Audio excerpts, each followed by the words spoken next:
For 3 decades, Johnny Carson was more than just a television host. He was a nightly ritual, a trusted presence in American living rooms, and the undisputed gatekeeper of late-night television. To millions of viewers, Carson appeared relaxed, witty, and effortlessly in control. But behind that calm exterior was a man who ran his show with precision, discipline, and an unspoken code that every guest was expected to follow. The rules were simple, though rarely stated aloud. Be charming, be entertaining, and above all, never forget whose show this was. Most celebrities understood that balance. They came prepared, played along, and left the couch having enhanced their public image. But every so often, a guest misjudged the moment, sometimes deliberately, sometimes recklessly, and sometimes because they simply weren't in control of themselves. When that happened, the carefully polished machinery of late-night television creaked, strained, and occasionally broke in front of a national audience. These weren't rehearsed moments. They weren't publicity stunts designed for headlines. They were raw, uncomfortable, and unforgettable cracks in one of television's most controlled environments. What makes these incidents endure isn't just the shock of watching famous people unravel on live television. It's the way Carson responded, the tightened smile, the subtle glances toward Ed McMahon, the split-second decisions made to protect the show, the audience, and sometimes even the guests themselves. These moments reveal not just celebrity meltdowns, but the immense skill required to keep chaos from fully taking over. These are the 7 guests who didn't merely test Johnny Carson's patience.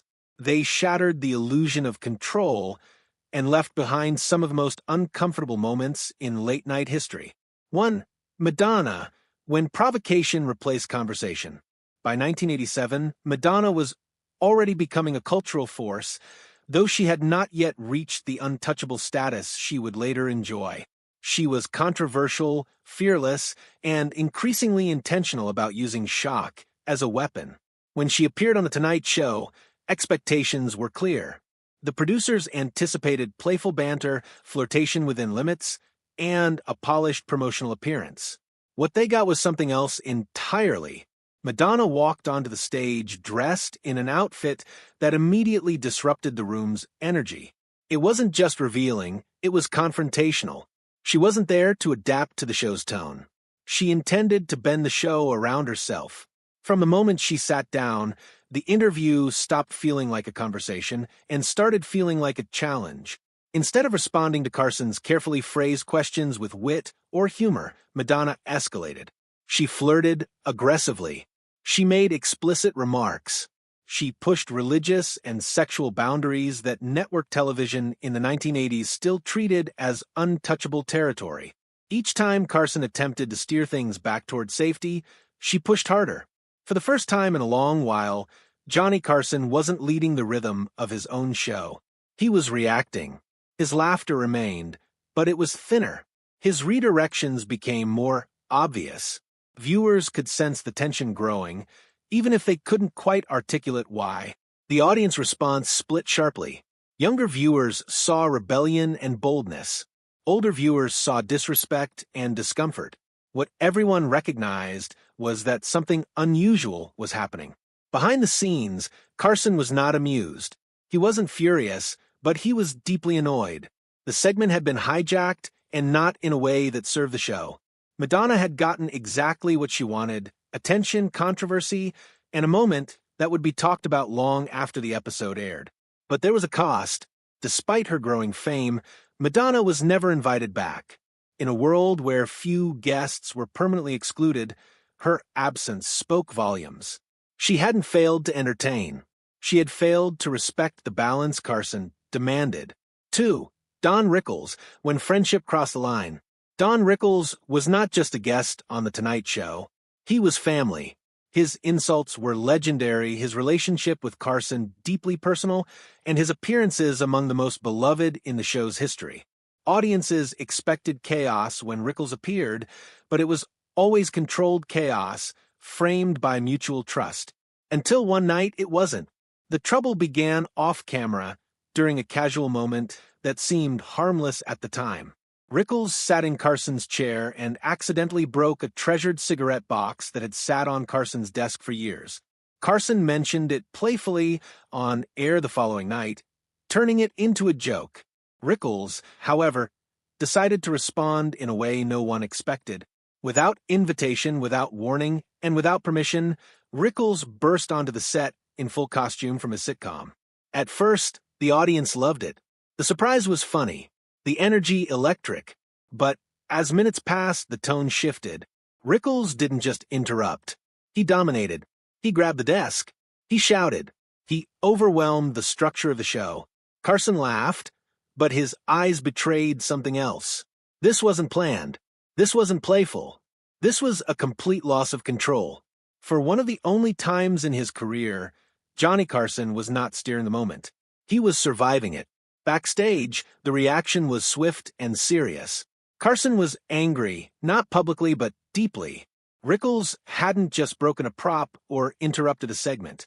He had violated the foundational trust that allowed their dynamic to work. Though their friendship survived, something shifted. The warmth cooled. The appearances became less frequent.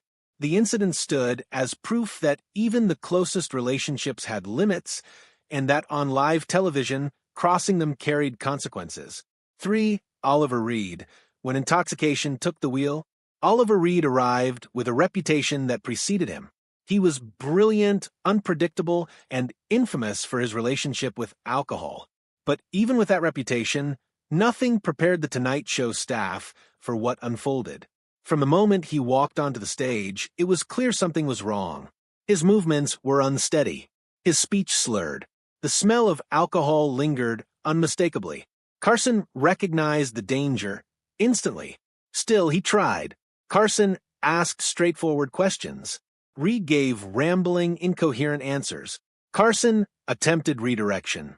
Reed interrupted. One moment Reed was charming, the next hostile.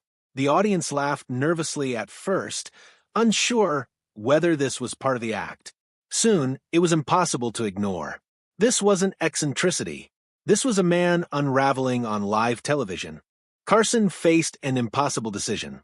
Let the segment continue and risk complete collapse, or end it and publicly acknowledge failure. For a host who prided himself on never embarrassing guests, cutting the segment short was a last resort. He did it anyway. The silence afterward was heavy. The incident became infamous overnight. For Reed, the damage was lasting. Hollywood had seen the risk play out in real time, and opportunities vanished. For Carson, it was a stark reminder that even his professionalism couldn't always save a guest from themselves. For Truman Capote, genius lost in real time. Truman Capote was not just another guest. He was a literary icon. Carson admired him deeply and hoped the appearance would showcase his brilliance. Instead, viewers watched something heartbreaking. Capote appeared disoriented from the start. His thoughts wandered. His speech slurred.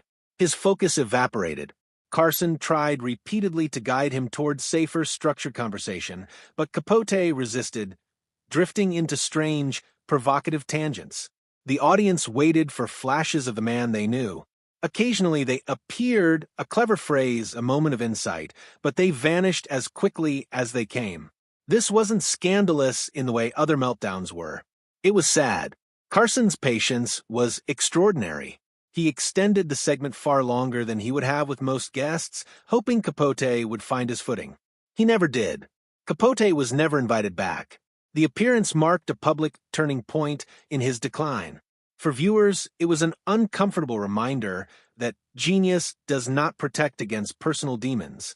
For Carson, it was a quiet tragedy played out under studio lights. 5. Shelley Winters. When energy became an explosion, Shelley Winters was a force of nature. Loud, emotional, and impossible to ignore, she brought intensity to every appearance. Usually, that intensity translated into memorable television. This time, it became uncontrollable. What began as lively banter escalated rapidly when Winters perceived a slight from another guest. Her reaction was immediate and explosive. She stood, shouted, and unleashed years of frustration in a torrent of accusations and grievances. The audience fell silent. Carson tried humor, then redirection, then patience. Nothing worked. His irritation became visible, a rarity for a man known for composure. Finally, he exercised the ultimate authority, a sudden commercial break. The segment never fully recovered. Behind the scenes, Carson cooled off, but the message was clear. Winters would still be invited back, but at a distance. She was unpredictable, and unpredictability had limits. 6. Buddy Hackett. When comedy turned confessional, Buddy Hackett was one of Carson's safest bets. A master storyteller, he rarely missed. Until the night he did. Instead of humor, Hackett arrived with bitterness. His stories turned into grievances. Names were named. Accusations aired. The laughter stopped. Carson attempted to intervene, but Hackett was locked into something deeper than comedy. The segment felt less like entertainment and more like therapy conducted in public. Eventually, Carson cut it short. There was no anger backstage, only concern. Hackett returned later in better form. But the incident lingered as a reminder that even trusted guests could falter when personal struggles surfaced. 7. Red Fox, the exit that shocked everyone. Red Fox's appearance lasted less than 2 minutes, yet it became legendary. When told he couldn't smoke on set, Fox didn't argue. He didn't joke. He stood up and walked off. The speed of it stunned everyone. Carson recovered instantly on air, but backstage, the shock was real. The incident wasn't dramatic because of conflict. It was dramatic because of its suddenness. Fox eventually returned, but the ease was gone. A boundary had been crossed in the most public way possible. These moments endure because they were rare. Johnny Carson built a career on consistency, comfort, and control. The Tonight Show was not a place for meltdowns. That's precisely why the few that occurred remain etched in television history. Carson wasn't chasing viral moments. He wasn't exploiting discomfort. His instinct was always to protect the audience, the guest, and the integrity of the show. And when that balance broke, America watched, not because it was planned, but because it was real.